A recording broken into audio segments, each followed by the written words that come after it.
I'm Matt from MGMT Boston. We are at underscore VC today with a special guest, Joe Sawyer, the CMO at Flashpoint Global. We're going to talk about a lot of things today.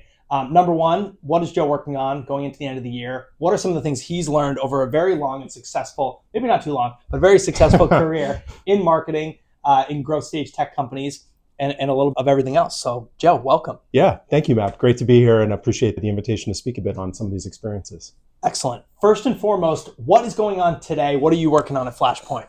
Yeah, so it's early December. So there's typical early December stuff, and then there's Flashpoint early December stuff. The typical early December stuff, you can imagine closing out Q4 strongly, 2025 planning and budgeting. The Flashpoint specific stuff is probably related to the space that we're in, threat intelligence. So we're working with allied governments, large commercial enterprises on an array of cyber and geopolitical threats. 2024, we had 20 democratic elections. We had major increases in ransomware in some of these areas. So we're very busy with our customers, basically, as the threat landscape is evolving and helping them plan for the year ahead. The other area that's kind of different is the threat intelligence space itself. I mean, this is, even my family at cookouts can recognize like this is a very kind of urgent need. A lot of companies are trying to pursue that need. And so as a result, the industry is evolving quickly. We saw Recorded Future here in Boston get acquired by Mastercard back in September. That now makes Flashpoint the number one private provider of threat intelligence. Wow. What does that mean? How do we take on that mantle? These are the things that are really top of mind as we close out the year. Of course. No shortage of things, certainly. And you've obviously been exposed through your career and now moving back to Boston from Florida to sort of like the local market and the early stage activity. What are some of the things you learned that you might share more broadly with things to think of, things to look out for, et cetera? Yeah, absolutely. It's been exciting to see, from when I last lived in Boston, from this area originally, kind of how the ecosystem here has transformed. Definitely. One of the most beneficial ways that you and I have talked about is the resources in terms of operators that are now available to founders and early stage ventures so they can see around corners and accelerate through phases of growth that they wouldn't be able to otherwise. And so the good news is that we now have a whole bunch of experienced operators. We have a bunch of intermediaries who are focused on making those connections. The result is it's a good problem to have, but you end up with this kind of middle school dance dynamic of founders and early stage ventures who need guidance, experienced operating executives on the other side, and then how do you make the right kinds of matches? Of course. And here's an area I've been reflecting on a bit, and we had the opportunity to chat about as well. Right. And in terms of some of the areas that I've seen be important for making a high impact connection, domain expertise is a common one. Certainly. I found that it's more important in some areas than others. So in places like insurance technology, healthcare, cybersecurity, you need to basically learn a whole new language in order to operate successfully in these spaces. It's very important there, less so in like sales or marketing technology where your advisor is a customer and so therefore brings more domain expertise to the table. Stage expertise is important as well, but here I think that people often index on the wrong definition of stage. Interesting. So like ARR is certainly one benchmark of a company's maturity. Right. I think maybe more important is the fundraising stage that a company is at and sort of what's going on in terms of the maturity of the business. It's still in product market fit. You accomplished product market fit and now it's about scale. The investments to be made. Professionalizing that scale. Exactly. So you want an advisor who's actually been there, done that in that stage. Right. Which kind of brings me to an area that I think is an opportunity for founders and ventures to probe more when they're talking to different candidates. And it's okay to ask these kinds of questions, but it's really about what have they personally done or delivered, and how does that then align with what's going to create impact or unlocks for the business. You're not hiring them to do the job for you, but at the same time, like don't fall in love with an amazing logo with an employee who's been at a Klaviyo or a CrowdStrike or a HubSpot. Anyone out of those organizations is going to come with a certain level of quality. They may not come with the right kinds of experiences or ability to drive actions that are going to be relevant to your business. Right.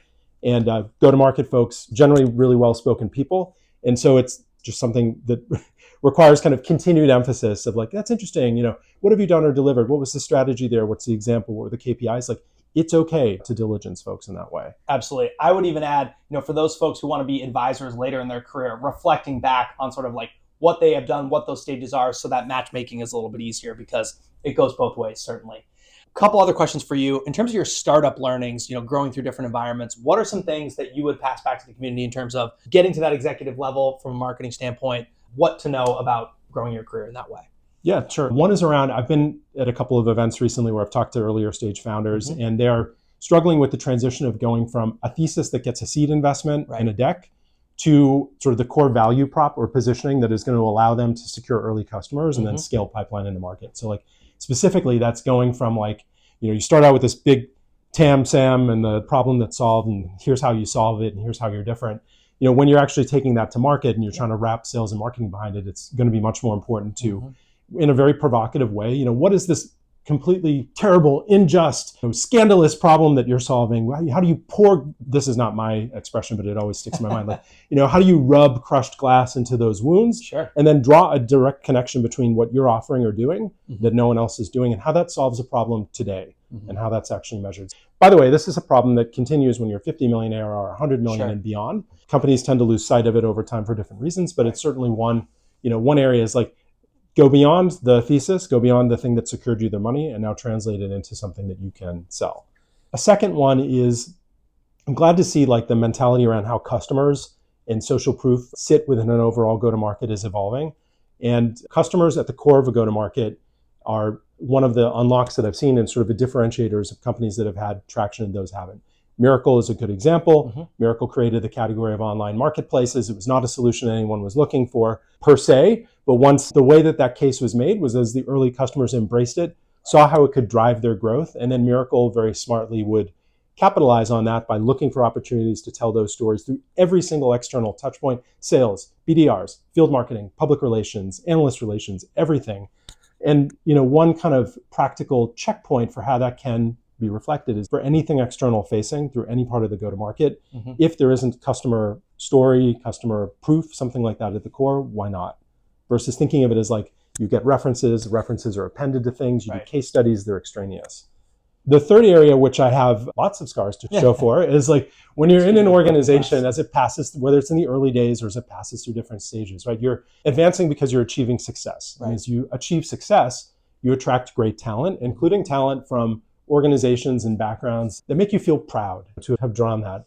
And again, the most common mistake I've seen made at seed or A or B or even beyond is to ask yourself whether that talent that you might be able to add is going to make an impact on day one, or are you a little bit in love with the idea of what they've done and what that might allow you to do 12 to 18 months in the future? The reality is, for example, if your go-to-market engine needs to rapidly mature, and you bring on someone from a much more mature organization who hasn't necessarily rolled up their sleeves and built that themselves, better to have someone who's going to deliver successfully in the next 12 months, next 18 months, versus someone that you're not really sure, but you think after 12 to 18 months they're going to be great. Sure.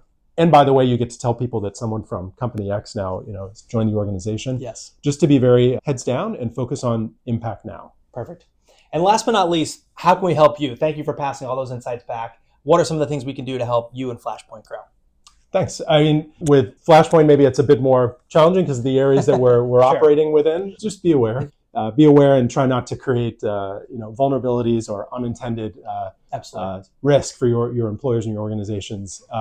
In terms of me, personal story, I'm from the Boston area. I'd moved away for most of my adult life, came back about 4 years ago, happened to be in the middle of the pandemic because I was happy to be part of a tech ecosystem again.